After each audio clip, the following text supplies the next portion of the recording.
This is Twit. This episode of iFive for the iPhone is brought to you by Shutterstock.com. With over 45 million high-quality stock photos, illustrations, vectors, and video clips, Shutterstock helps you take your creative projects to the next level. For 20% off image subscription packages on your new account, go to Shutterstock.com and use the offer code iFive1214.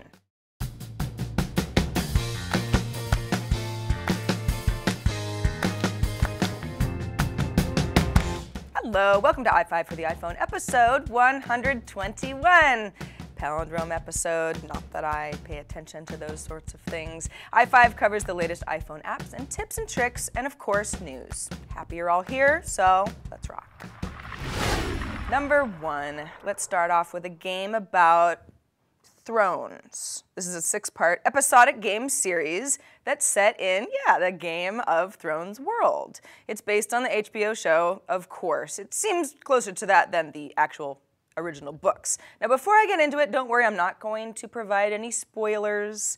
This is just a fictional story on top of the Game of Thrones story about House Forrester, a noble family who are from the north of Westeros, and they're loyal to the Starks, and they've been caught up in some events surrounding a war involving some kings. Now they gotta fight to survive, and there's 7 kingdoms, and everybody hates each other. So as a player, you'll be in the role of different members of this Forrester household, and then you determine their fate through the game decisions that you make. I'm not a huge fan of kind of role-playing games that follow storylines because I don't have the attention span, but I know that I love Game of Thrones, the show itself, more than my own life, actually. And I will admit that Game of Thrones, the game, gives me a little thrill while I'm waiting for Season 5 to air. The accents, the locations, the characters, it's more fun than I thought it would be. I promise. I won't let you down. The app needs an iPhone 5 or newer and has to be running at least iOS 7, which it really should be by now, guys. Number 2. Last summer in episode 99, Palindrome, we showed you an app called Yo, which I didn't really think much of because literally all it does is allow people to send the message that says yo back and forth on their phones to each other. But then there were the people who argued that pre-made messages are actually a good idea, time saver, they're convenient, and yo is just one way to quickly ping a friend. On that note, an app called Pip, which is made by AOL, expands on what made yo a one-trick pony into a messaging app that actually makes messaging easier. Pip is populated with not only a message that actually is called Pip, but some other really common communication placeholders like, I'm running late, here's where I am, here's the weather, call me please, or hey, did you do that thing? You might wonder where a message that actually says Pip comes in. I'm not totally sure. I'm thinking of you, what's up, yo? In any case, it's just a couple taps to send these notifications to your friends through Pip, provided that they also have the app's two-way street here. That can be a challenge. I know a lot of folks use SMS or Facebook Messenger or WhatsApp or whatever other messengers they have to choose from, so I don't think Pip is necessarily going to replace any of those. It's just meant to be a time saver if you tend to ask certain people the same things over and over, where you just need to update them quickly. Number 3. So iOS got an update yesterday. Apple has released iOS 8.1.2 to the public, which fixes some bugs. Most of them are not that significant, but one that was making ringtones that were purchased through the iTunes store disappear from iOS devices. In fact, Apple is now telling users who have lost ringtones to restore them by visiting itunes.com/restore-tones. By the way, if you're not hip to custom ringtones, or you're like, I never even tried them, iTunes actually has a whole section that's full of them, and some of the actual ringtones I think would get extremely old after somebody called you a few times. But a friend of mine has his message received alert tone sent as the coin audio from Super Mario Brothers. It's very recognizable, it's not too annoying, it's the perfect choice, and now I can't choose it because he already did. It is worth at least previewing a few of them. You might, want to shake it up a little bit. Or at least not have the same bell text message audio that everybody else does at the dinner party, and then everybody pulls out their phones. Or is that just my friends? This episode of iFive for the iPhone is brought to you by Shutterstock.com. At Shutterstock, you'll find the perfect image or video for your next creative project. Maybe it's a website or a publication, an advertisement, you're making a video, any type of project. You can choose from over 45 million high-quality stock photos, illustrations, vectors, and video clips. Shutterstock sources images from all over the world. A lot of the contributors, most of them really, are professional photographers and artists. This stuff looks amazing. Plus, Shutterstock will review each image before it even goes up, so you always know that there's been some quality assurance here before it goes into the library. 300,000 images are added every week, so you're guaranteed to always find something new. There's flexible pricing plans. You can choose individual image packs. You can go with a monthly subscription. That's actually the best deal. And you can download one image in a lot of different sizes, and you pay only one price, so you have a lot of flexibility as well.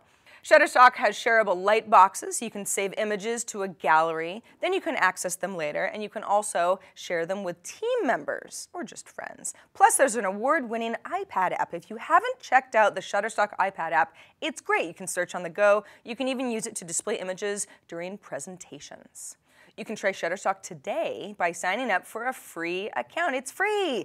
You don't need a credit card. Just start an account, and you can start seeing how Shutterstock will imagine what your next project could be like, and even save some images to review later. When it's time to purchase, use the offer code iFive1214.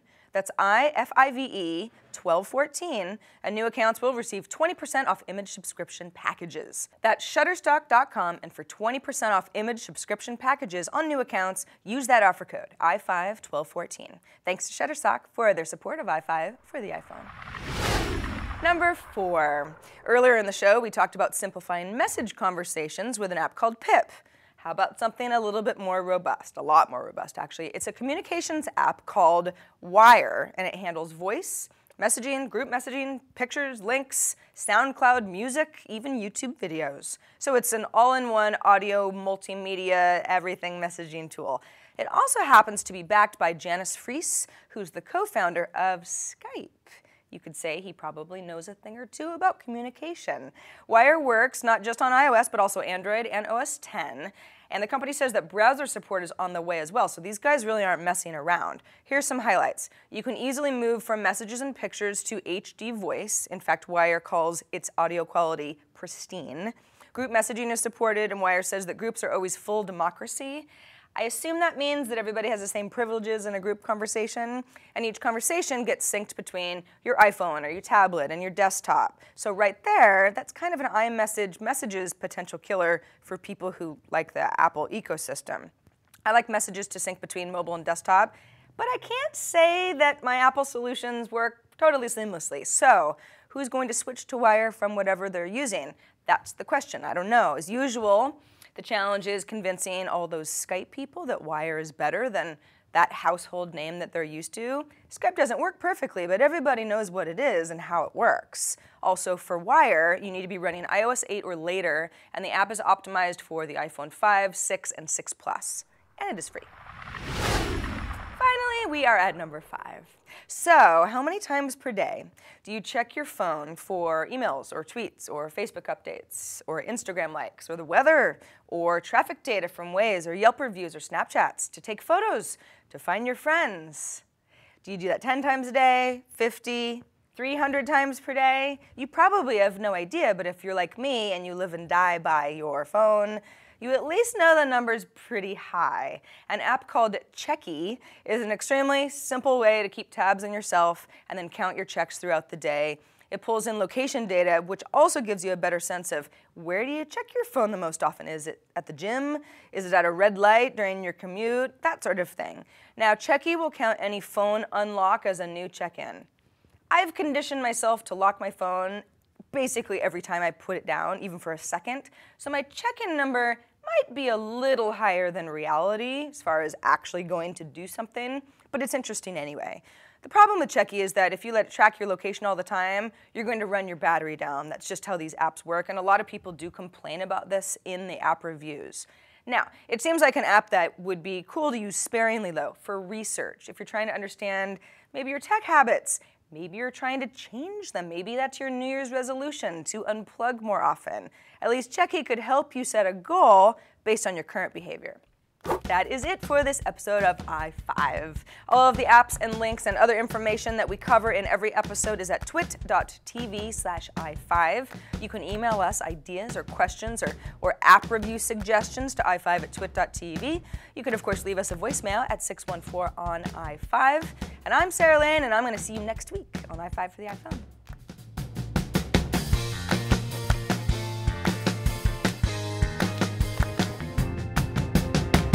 Bandwidth for iFive for the iPhone is provided by CacheFly at CACHEFLY.com. Hi, this is Leo Laporte, and if you'd like to help us design our new website, I invite you to visit twit.to/navtest. We've got 8 quick questions we'd like to ask you that will help us make the navigation easier to use. That's twit.to/navtest. Thanks a lot.